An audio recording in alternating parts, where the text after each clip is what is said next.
Mari berdoa. Ada sukacita yang mengalir dalam kehidupan kami Tuhan. Menyaksikan kemurahan Tuhan yang begitu mahal dalam kehidupan kami. Hari ini kami bersyukur kepadamu bersama jemaat Gemim Sion. Menyaksikan untuk pertama kalinya anak Gabriela Melvi Lucas boleh dibawa dalam persekutuan beribadah oleh keluarga Lukas Rorimpandei, didampingi pelayan khusus jemaat Kolom 22, bersama pula anak-anak sekolah minggu dan guru-guru sekolah minggu jemaat Sion. Kami ada dalam kegembiraan karena Tuhan meluapkan kegembiraan kami hari ini. Karena itu kami berdoa secara khusus bagi anak Gabriela Melvi Lucas. Biar terberkatilah dia oleh Tuhan. Biarlah juga orang tua, keluarga Lukas Rorimpandei akan diberkati oleh Tuhan. Tumbuh kembang anak Gabriela Melvi ini kami serahkan ke dalam tangan kasih Tuhan. Begitu juga dengan anak-anak sekolah minggu, bahkan guru-guru sekolah minggu yang hendak juga bersiap untuk mendengarkan cerita Alkitab. Biarlah terberkati lewat kisah Alkitab dalam kehidupan sebagai anak-anak yang menjadi masa depan gereja. Begitu juga dengan kami sekalian, jemaat yang datang di sini, datang di rumah doa untuk menyenangkan hati Tuhan.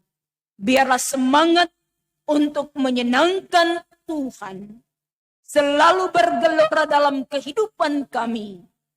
Sehingga ketika juga dengan pertolongan Roh Kudus kami hendak belajar firman, maka kami juga akan dimampukan untuk mengekspresikan firman Tuhan dalam realitas kehidupan kami yang benar-benar takut akan Tuhan. Bersabdalah Engkau bagi kami sedia untuk mendengar dan melakukan firman dalam nama Yesus. Amin. Saudara-saudara yang diberkati Tuhan, mari kita membaca Alkitab dari Injil Matius pasal 4 ayat 1 sampai ayat 10. Injil Matius pasal 4 ayat 1 sampai 11 kita akan baca berbalasan. Saya akan baca ayat-ayat berangka ganjil. Saudara-saudara membaca ayat-ayat berangka genap. Pencobaan di padang gurun.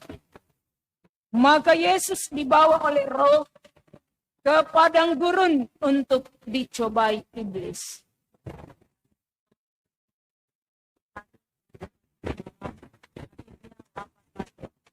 Lalu datanglah si pencoba itu dan berkata kepadanya, "Jika engkau anak Allah, perintahkanlah supaya batu-batu ini menjadi roti."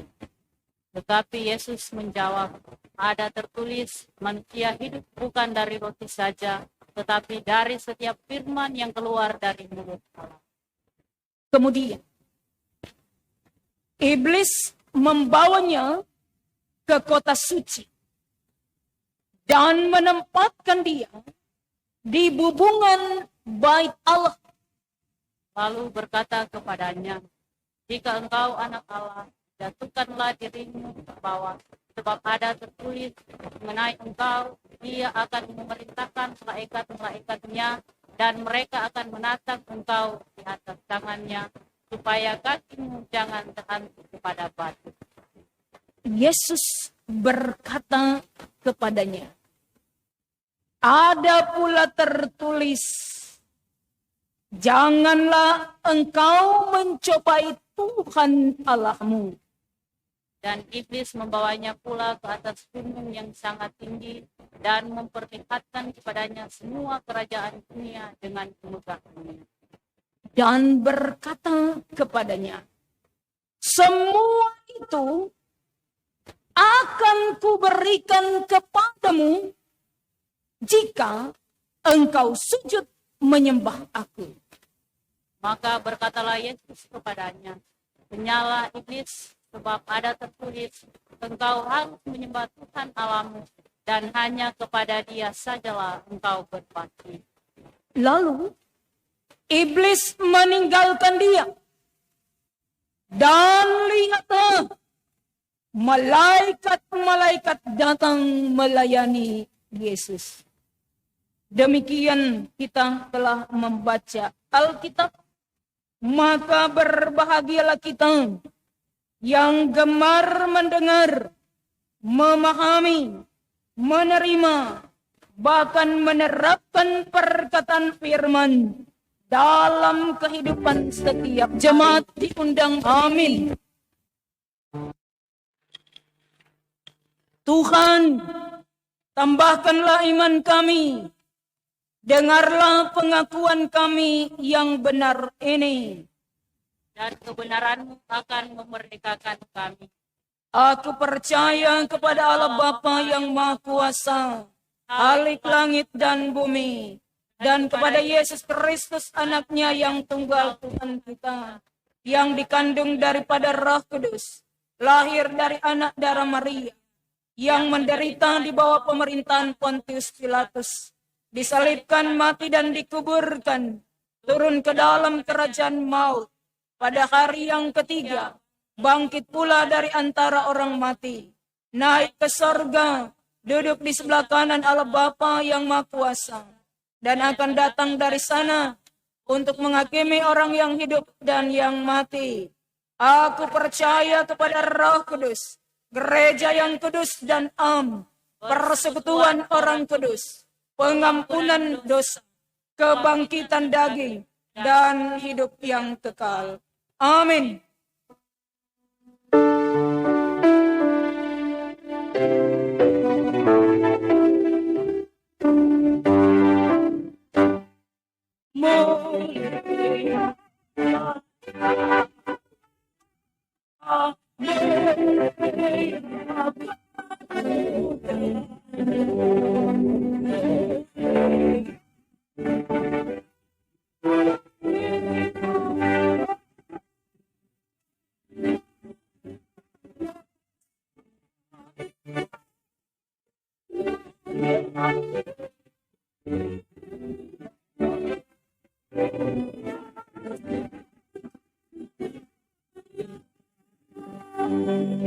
Jemaat, silakan duduk.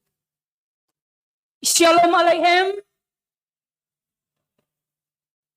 Bersyukur hari ini boleh baku dapat dengan jemaat Sion. Ini pertama kali saya memimpin ibadah di jemaat Sion. Setelah hampir 4 tahun, saya di jemaat Gemim Bukit Pengharapan dalam skop wilayah Bitung 9. Nah, kalau baru pertama, Kang, setiap mata tertuju padaku. Oke. Saudaraku jemaat yang diberkati Tuhan, kalau torang perhatikan, itu para petani yang batanam padi, biasanya kalau somo panen, dorang jabeking orang-orangan sawah atau tali panjang sekali, kompake blek isi kerikil. Supaya kalau dapat lihat burung, tarik jo itu dari sabua, burung lari. Kalau orang perhatikan daerah persawahan ada di Taratara, kemudian juga ada di Kayau, di Tondano, bahkan daerah-daerah persawahan lainnya. Maksud para petani supaya ini, burung ini, kalau orang Tomohon bilang kok ringkeng. Ini ringkeng ini nyandak mau makan ini padi yang belum dipanen. Para petani berharap dengan strategi yang mereka lakukan, mereka boleh mendapatkan hasil yang berlimpah. Nah, di Kamus Besar Bahasa Indonesia, kata halau, karena kan kita ada dalam tema menghalau godaan dengan firman Tuhan. Halau artinya usir atau suruh pergi, suruh pergi. Jadi saya kira pengantar tadi boleh menghantar saya dan saudara-saudara untuk mengerti arti kata menghalau.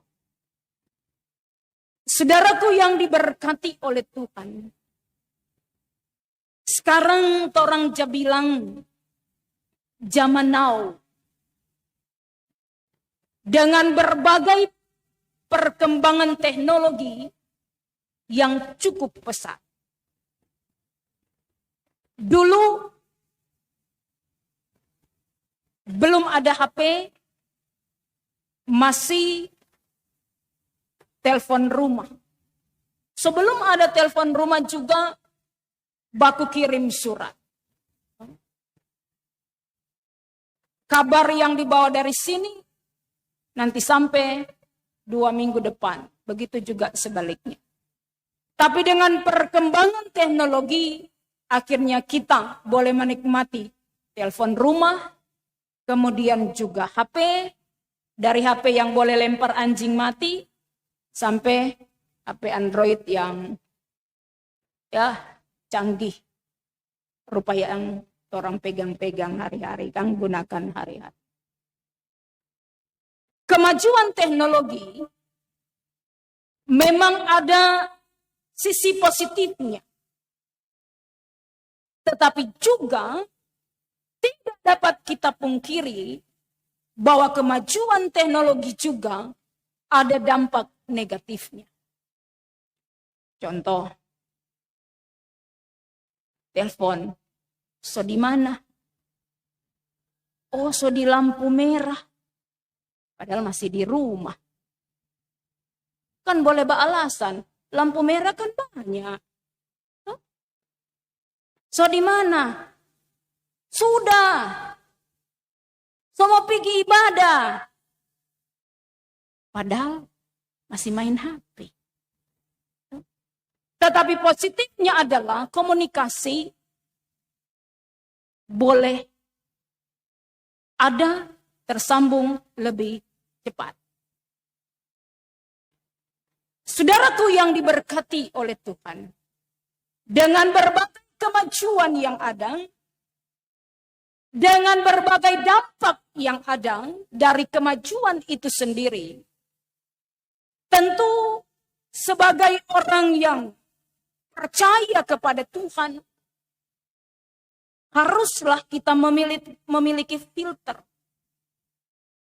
Kalau di rokok ada yang ada DP filter, ada yang enggak. Penyaring. Supaya orang sebagai orang yang mengaku percaya kepada Tuhan, mampu memfilter, mampu menyaring. Mana tuh boleh backing, mana tuh nih boleh backing, mana tuh menyenangkan Tuhan, mana yang tidak menyenangkan Tuhan. Dan filter itu adalah Alkitab yang orang percaya berisi firman Tuhan. Jelas sekali Alkitab menegur mengingatkan, menyatakan kesalahan. Ada semua dalam Alkitab. Dan itulah filter bagi saya dan saudara-saudara dari dahulu, sekarang, dan sampai selama-lamanya. Karena Alkitab tidak akan pernah berubah. Saudaraku yang diberkati oleh Tuhan. Bagian Alkitab yang torang so baca, torang so dengar dari Injil Matius 4 ayat 1 sampai 11, saya kira bukan baru sekarang torang mau baca. Bukan baru sekarang torang mau dengar kisah tentang pencobaan di padang gurun ini. So berulang-ulang kali torang baca, torang pahami, torang mengerti firman ini. Tapi hari ini torang juga diajak untuk mencermati kembali firman Tuhan hari ini. Ayat 1. Firman katakan, maka Yesus dibawa oleh Roh ke padang gurun untuk dicobai iblis. Yesus dibawa untuk dicobai setelah ia puasa 40 hari, 40 malam lamanya. Dalam keadaan tentu lapar dan haus, Kang. Dalam keadaan membutuhkan sesuatu. Iblis datang dengan godaan yang luar biasa. Karena memang godaan itu nyanda ada yang nyanda menarik, kan? Godaan itu pasti sesuatu yang menarik. Sesuatu yang membuat orang tertarik secara luar biasa. Nah, iblis tahu Yesus lapar dan haus. Dan dia memanfaatkan kesempatan itu untuk mencoba Yesus dengan berkata, jika engkau anak Allah, perintahkanlah supaya batu-batu ini menjadi roti. Berarti kebutuhan apa? Jasmani, Kang. Kebutuhan daging. Iblis berpikir, kita mau coba dia di situ. Karena lapar, haus. Tapi apa yang dipikir dan dirancangkan, distrategikan oleh iblis, dipatahkan untuk pertama kalinya oleh Yesus dengan berkata, manusia hidup bukan dari roti saja, tetapi dari setiap firman yang keluar dari mulut Allah.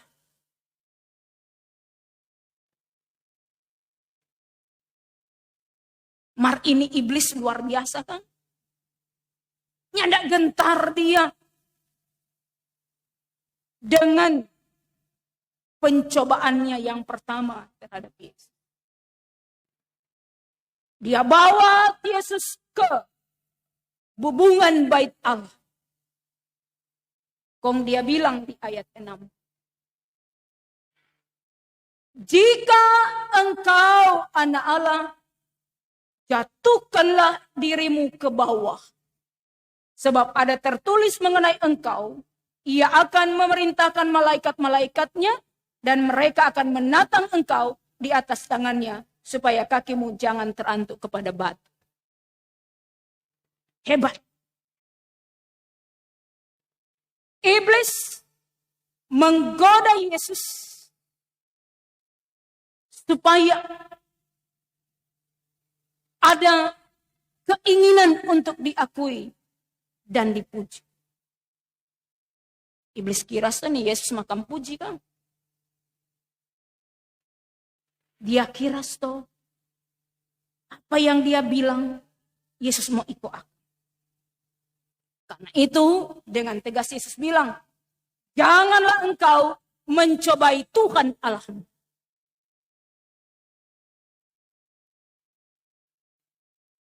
Iblis nyandak bergeming. Strategi pertama, ndak mempan. Strategi kedua, ndak mempan. DPLAST ketiga kali. Iblis bawa ke atas gunung yang sangat tinggi. Dan dia kasih lihat semua kerajaan di bumi dan kemegahannya. Kemudian dia bilang, semua akan kuberikan kepadamu jika engkau sujud menyembah aku. Ini pencobaan yang ketiga. Untuk memperoleh kemegahan dunia. Pikir iblis bahwa semua kemegahan dunia akan merobohkan apa yang diyakini oleh Yesus. Tapi ternyata justru Yesus halau, usir, suruh pergi. Itu iblis dengan berkata, sebab ada tertulis, engkau harus menyembah Tuhan Allahmu dan hanya kepada Dia sajalah engkau berbakti.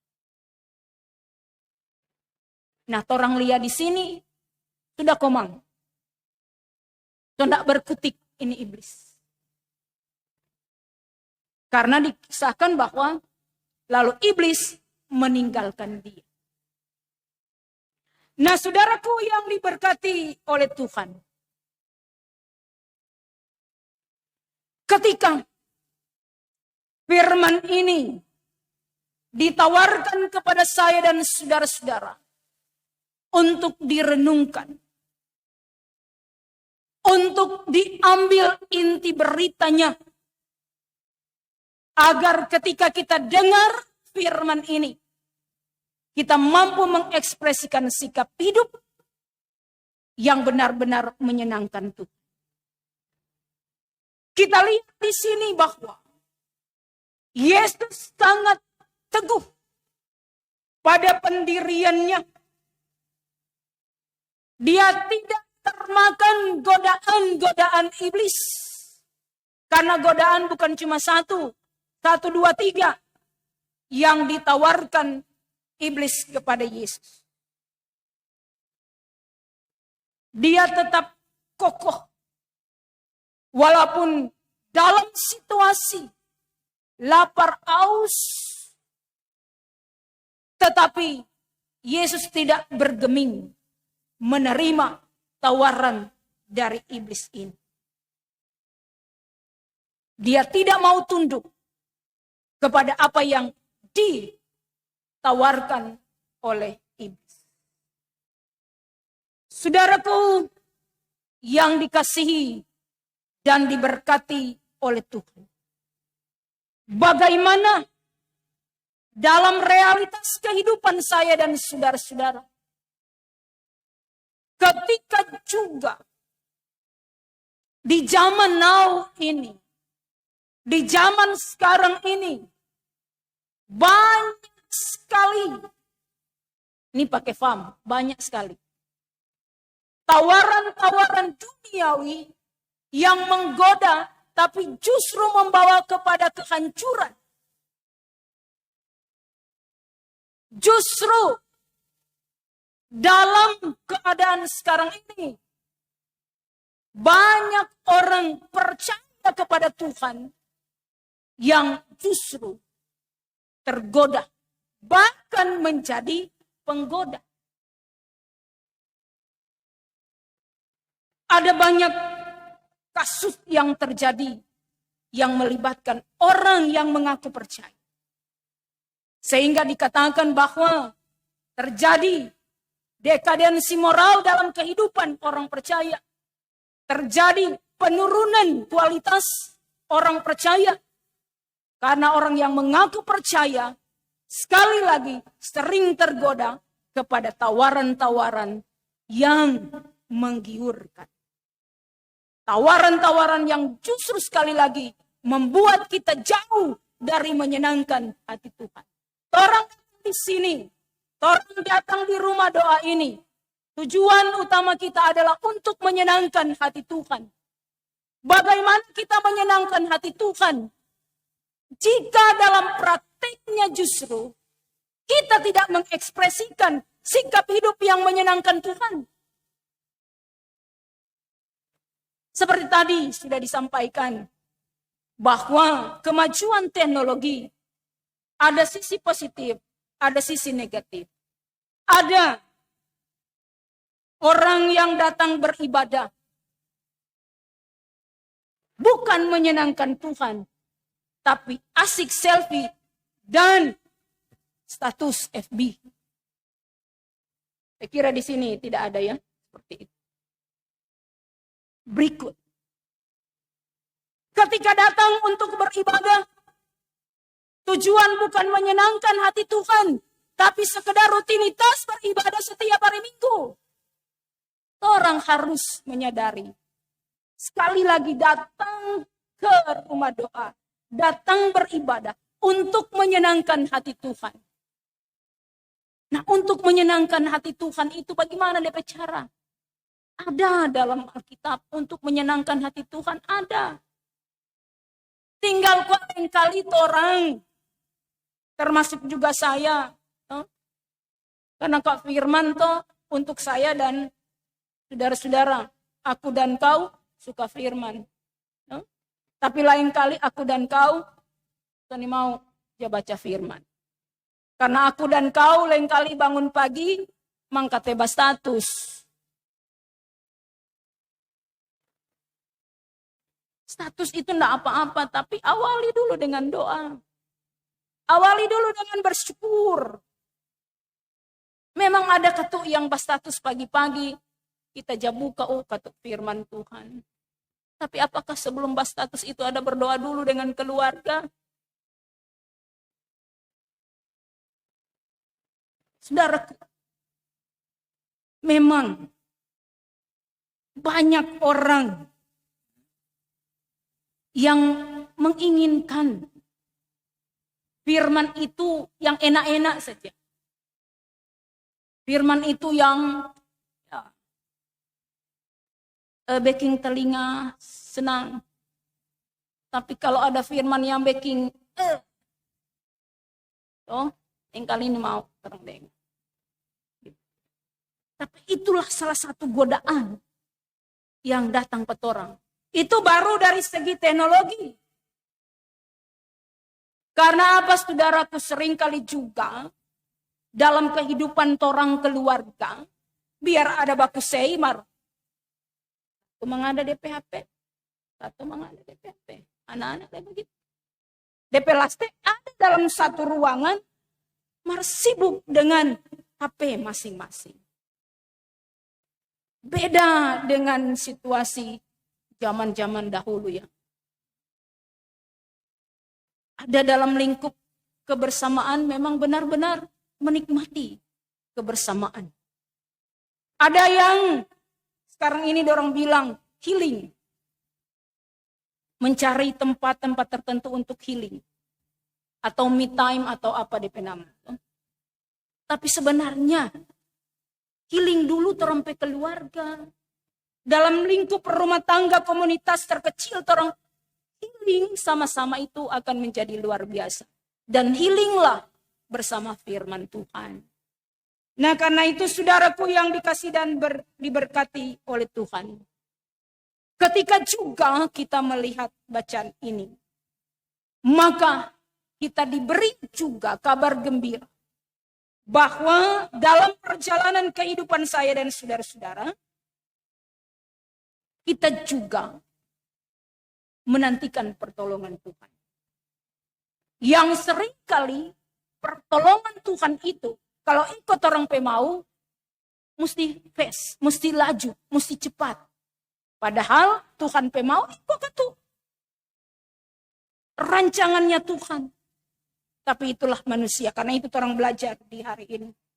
Kemudian juga, bagian firman ini mengingatkan saya dan saudara-saudara untuk memprioritaskan Tuhan Dan jangan menggeser kedudukan Tuhan dalam torang pe kehidupan. Masing-masing torang punya prioritas dalam kehidupan keluarga.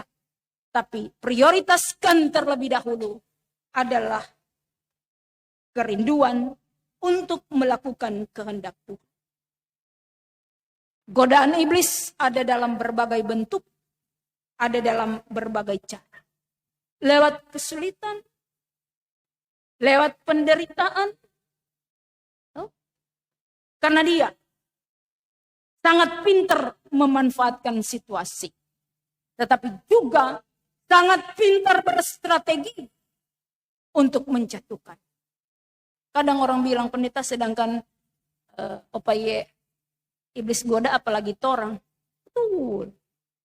Karena itu supaya tidak tergoda, filternya sekali lagi adalah Alkitab. Jadi sekarang kan torang lebih mudah. Kemana-mana torang boleh tidak bawa Alkitab. Kan ada Alkitab di ponsel pintar. Ya baca-baca. Gitu. Karena apa? Ketika torang baca, torang akan diberikan kemampuan oleh Tuhan dengan Roh Kudus untuk mengerti apa kote Tuhan pe mau dalam torang pe kehidupan. Nah, kalau torang mampu memfilter situasi yang ada sekarang ini, maka torang sekali lagi akan dimampukan untuk kerja bagi Tuhan, untuk kerja menyenangkan hati Tuhan. Itu berarti kerja buat Tuhan, kerja menyenangkan hati Tuhan. Nyanda ada itu sungut-sungut. Nyanda ada itu mau bilang, nanti dorang. Penatua, diaken, pendeta, so mengajak saya dan saudara-saudara anggota jemaat untuk menyenangkan Tuhan, untuk melakukan hal-hal yang terbaik.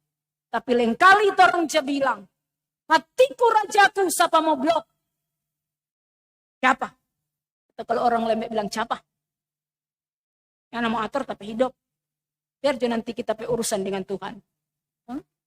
Apalagi kalau ada cikorok begitu dang toh. Lain kali bilang,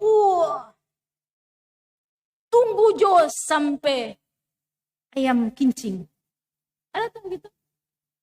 Pernah lihat ayam kincing. Atau bilang begini, biarlah sampai mati le, nah, membaku baik di. Lain kali sering terucap dalam terampai kehidupan. Tapi saya percaya bahwa kita sekalian yang hadir di sini, sekali lagi diberi kekuatan untuk mampu memfilter kehidupan kita dengan berita firman Tuhan yang membawa sukacita, tetapi akan memberi semangat kita lagi untuk melakukan yang diperintahkan Tuhan dalam kehidupan kita. Halau, usir, bahkan juga suruh pergi godaan-godaan dengan firman Tuhan yang adalah pelita kehidupan kita sekalian. Amin.